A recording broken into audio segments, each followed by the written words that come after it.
Looking back on the collaborative team and the plan we implemented, how do you feel like the entire process went?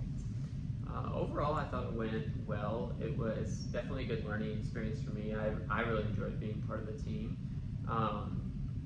And ultimately, I feel like in our special ed department, we've created some structures and some changes that should help hopefully improve our student performance in our SPED population in the future. Like the structures that weren't necessarily in place before? Yeah, like just some of the additional training and stuff for our in-class support, and I think all the collaboration throughout the process between teachers helped us kind of identify a common language for like what we expect and what we need from our in-class support teachers, and it kind of helped create a more standardized kind of expectation across our classes, which I think will help support our student achievement in the year. Okay.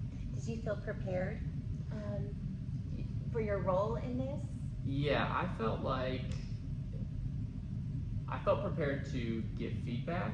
I was a little caught off guard, like being such a part of the collaboration part. That was new for me.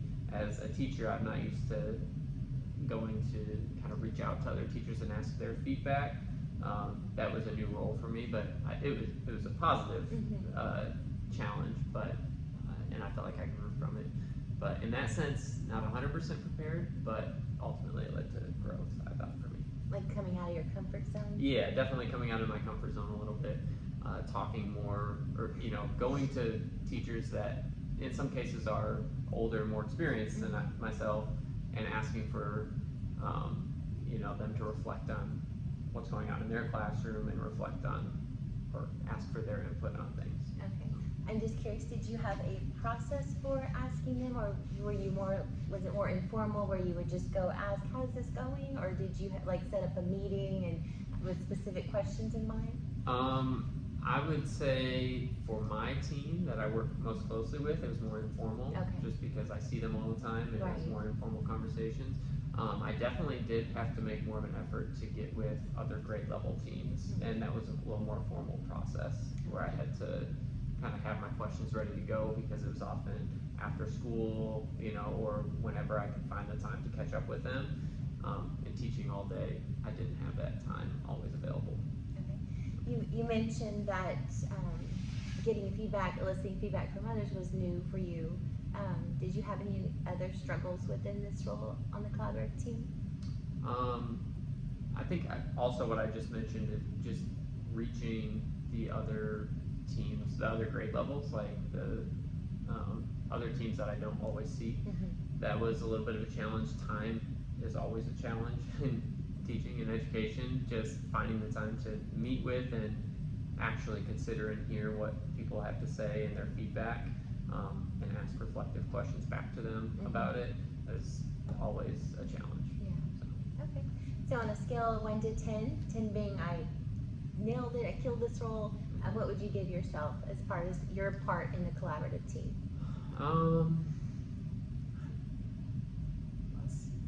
6 or 7 maybe, just because I feel like there was definitely room for growth still. Another struggle I didn't mention, it was sometimes a struggle just to help teachers frame their feedback positively. Sometimes I, especially if certain teachers would come up with like sometimes really negative feedback that was challenging to redirect. Okay, well, how can we make that better? Rather than just hearing complaining or things, negative feedback. So that was another struggle, and I feel like in that area I could definitely improve. Like, what do I say when a staff member is providing negative feedback and it's not really solution oriented? Like, how do I coach and reframe that to the staff member? Yeah, where it's productive and you're not exactly looking like a Pollyanna. Look on the bright side. Right, exactly, yeah. exactly. That balance is tricky. So I would say that's definitely an area I could grow in. Okay. So I know you mentioned that you want to go into admin eventually. How do you feel like this process prepared you for that role? What did you learn from the others and within this role, the AS is the DI. Anything that you could take away from this experience? Yeah, several things. Definitely just the experience of getting in front of other teachers and hearing their feedback and, helping to kind of synthesize all the information and use it effectively was definitely a new experience.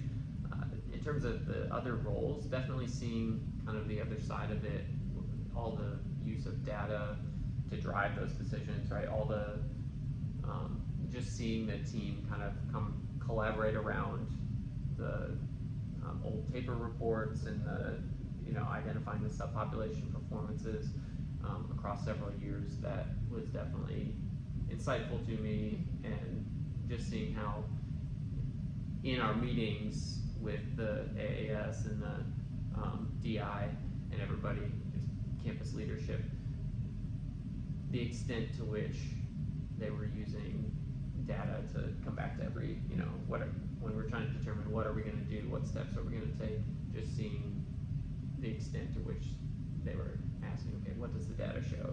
What could improve that data? Yeah, how it drives decision making. Yeah, definitely. Okay. So on the flip side, just being transparent, is there anything that you saw that you probably would not incorporate as a leader, as a future leader at admin?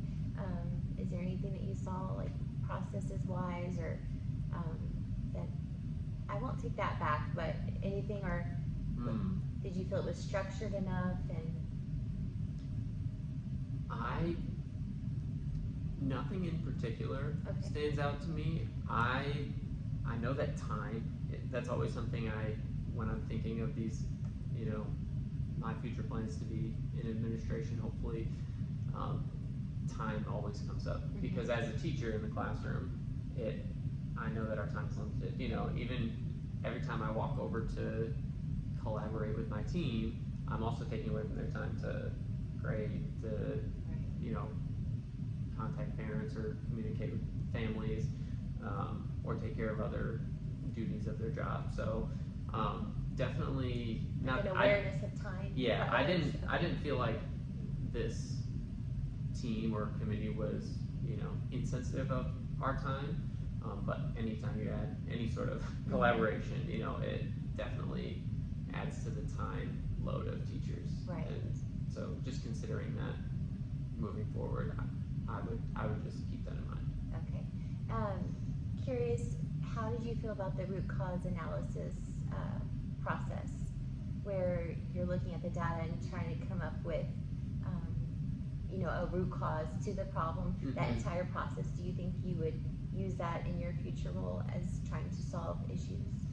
Yeah, definitely, like kind of back to our earlier part of the conversation about using data to drive those decisions, just identifying those largest gaps and those areas of biggest need. In terms of the root cause, I think a lot of the collaboration with teachers is important there, because I think teachers are the ones in the classroom seeing, sometimes data can show one thing and teachers can be saying, well, the reason for that is this is what we're seeing in the classroom. So I think definitely the process of including teachers in that decision making, or that identifying of the root cause. I know, like when we build our campus improvement goals here, we're always in a whole group with the whole department across all grade levels, and we're always looking at the data all together and getting input. Like, okay, this is our biggest gap. How can we, what's the reason for that, right? Like, what are we seeing in the classroom that's causing that, and how can we improve it? So I definitely would bring that into a future role. Awesome. I know on the, just curious, in regards to the agendas that were sent, they were very structured, and they had, preparing for the meeting and a recap of the previous meeting. Just curious, was that beneficial, or did you feel like time-wise I really couldn't reflect as I wanted to on, everything on the agenda? Just curious how you felt about that. No, I think a summary of the last meeting is helpful, just because when the next meeting comes up, it can be, you've done a million things in between the last one and this one, Right. and you're busy, and your brain is full of other stuff. So being able to come back to that is, I definitely would say, back to the time piece, it's respectful of the time to give people a quick talking about, Okay. this is where we left off, and coming back to So it. it did make a difference. I would say Yeah, that. because in regards to you saying like the time is precious, so if I didn't get a chance to even open half of them, just hearing that feedback, because that was the intent, to keep the conversation fresh and going and not piecemeal meetings, Mhm. like we talked about that and what was the last one, so I'm glad to hear that. So overall, has this process, what has it taught you that will carry you into the future? I think definitely the importance of coming together as a team and just kind of hearing all people's input is definitely something I'll bring with me. I feel like there were definitely times where I would go talk to one teacher and ask them about, what's going on in their classroom, and they'd give me something that is not at all happening in my classroom, or, totally different perspective, and I'm like, oh, like maybe that is something that would help some of these students, it's not in mine, but it might be happening in others, so. Access to them, like we're giving them to them and they know where to find them. It's just, like she said, a matter of like when to practice, how to practice. I think how to help our like in-class support and support role teachers to support the students in using them would be where we need to focus. Does A that make solution. sense? Mm-hmm. Yeah. So as far as like what you're seeing now, the students just have them, but they're not really guided on how to? Yeah, I Or think more training on their end? I think that's the struggle we're seeing in classrooms is like they have them, but yeah, how are we getting them practice with them? Are the staff in the classroom trained well to support students in using them? Okay. Have y'all, the ones that have been used, do you think they're benefiting the kids? Are they helping them with their scores any? I think I've seen some kids, like, they were taught how to use the supplemental aid and it benefited them.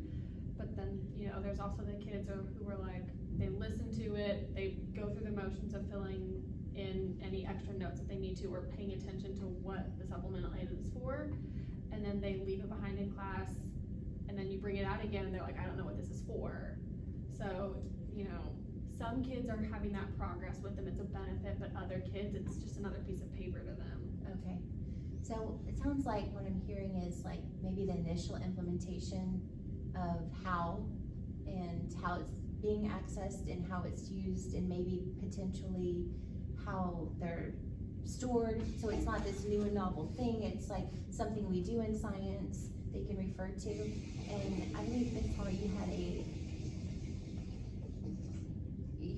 idea of how to store them? Well, I was thinking just maybe, what if we kept a binder for every kid that needs them, at least in the room, where they were in sleeves by unit, if you wanted set up that way or whatever, but just something that they knew that would be in the room, that's always there, that we make sure they have access to on the days needed, or every day for that matter, as the case may be. I don't know, I'm just thinking out loud now, but I feel like if it's something that they're used to using repeatedly in class, that's always here for them, then on a test day, Constantly getting them out. then on a test day, it's no big deal. Oh, there's my binder again, and these are things that will help me while I'm taking my test. I don't know, that's. Yeah, no, I like that idea, and that, I think it'd benefit the in-class support teacher to see them ahead of time too, like where we're headed with the unit, to learn how to, use them in tandem with the test, or leading up to it, because ultimately, that's what they're supposed to be using it for, the summative and the STAR test. So if they're not, practicing enough, then it's kind of counter. Yeah, to because adult. in the classroom, like the teacher of record is like the expert in the content, but the in-class support teacher doesn't always know how that supplemental aid should relate to all the different content. So if we could do something like you mentioned there with training in-class support teachers on how, what the supplemental aid means and what the different parts of it are, and how it relates to what the students should know, that might be helpful, because then they can support the students using them a little bit better. I also, I heard you say that them in plannings would be beneficial, and I think you're right with that, especially if they're just pure content teachers. That would be very helpful in knowing how to prepare, like, that's a natural way to differentiate with them in the room. I think that would be, you said it was more helpful in your previous school. Yes, absolutely, to have just them knowing that, I mean, they can look at our lesson plans for sure, but that doesn't take the place of being in on the conversation of the planning of, hey, this is what we're gonna do and this is how we're gonna do it, and these are the goals, and this is the most important thing for the takeaways. Like, if they have all of that information prior to ever entering the classroom, that would put them miles ahead for helping the students they're expected to help, I feel like. Yeah. As opposed to walking in just like the kids cold with, oh, there's the objective, what are we doing today?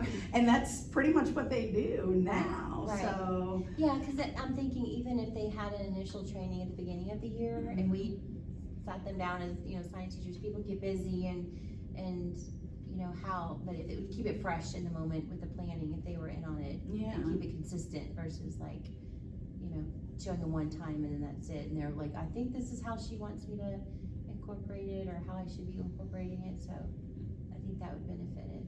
Mhm. Benefit the. Okay. Anything else y'all are saying you want to mention about the use of the supplemental aids?